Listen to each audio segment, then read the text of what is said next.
Rati e dashurisë. Antologji e poezi romantike angleze, e përfaqësuesit më të shquar të saj. Po lexoj ku shqiproi dhe përgatiti Artur Balli. Po lexoj 2 fjalë mbi romantizmin dhe poezinë romantike dhe më pas poezinë Jeruzalemi, William Blake, ashtu si dhe shënimet për poezinë. 2 fjalë mbi romantizmin dhe poezinë romantike. Pavarësisht nga ndryshimet e përmbajtjes apo klimës, gjuhës apo sjelljeve, ligjeve apo zakoneve, pavarësisht nga çka largohet prej mendjes son, në heshtje apo shkatërrohet dhunshëm, poeti e bashkon në një të vetme, me pasionin dhe njohjen e tij, perandorinë e gjerë të shoqërisë njerëzore, ashtu siç ajo shtrihet anë mban botës dhe gjatë gjithë kohës.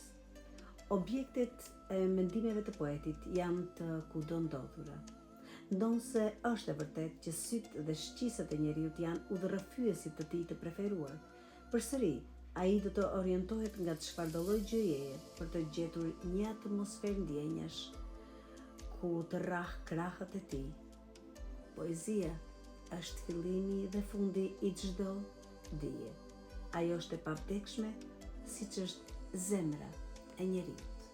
William Wordsworth nga parathënia e veprës Balada lirike.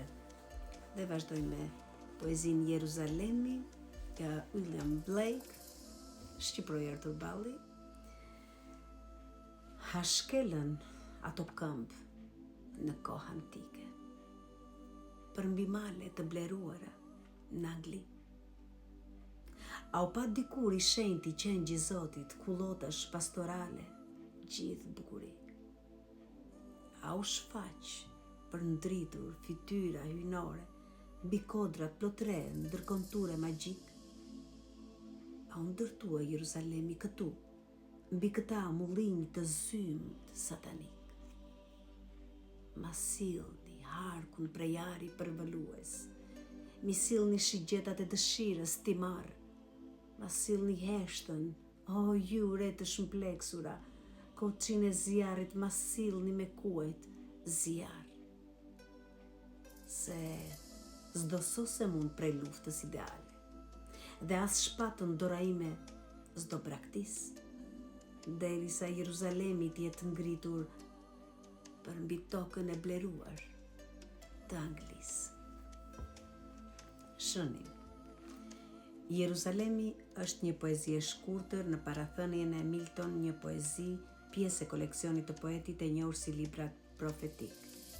Ajo njihet kryesisht si tekst i himnit Jeruzalem me muzikë të Sir Hubert Parry, që më 1916 dhe është një nga 3 himnet që këndohen në ceremonitë e martesave mbretërore.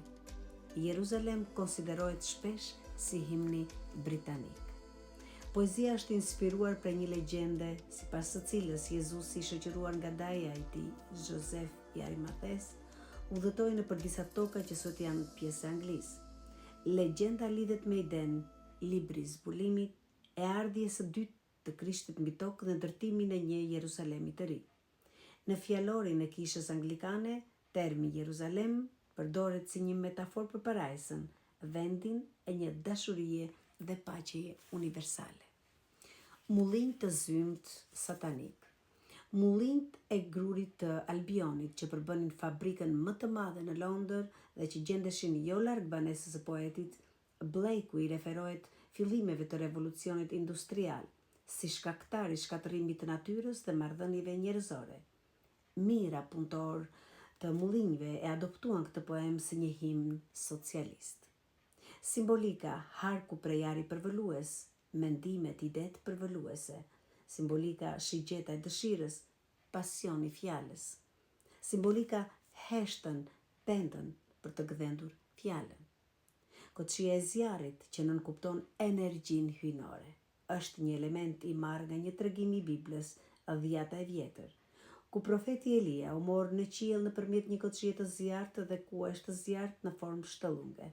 Simbolika, poeti do të kaloroj lart mbi realitetin industrial dhe të filloj një luftë mentale. William Blake, shqiproi Artur Balli, Arati e dashurisë.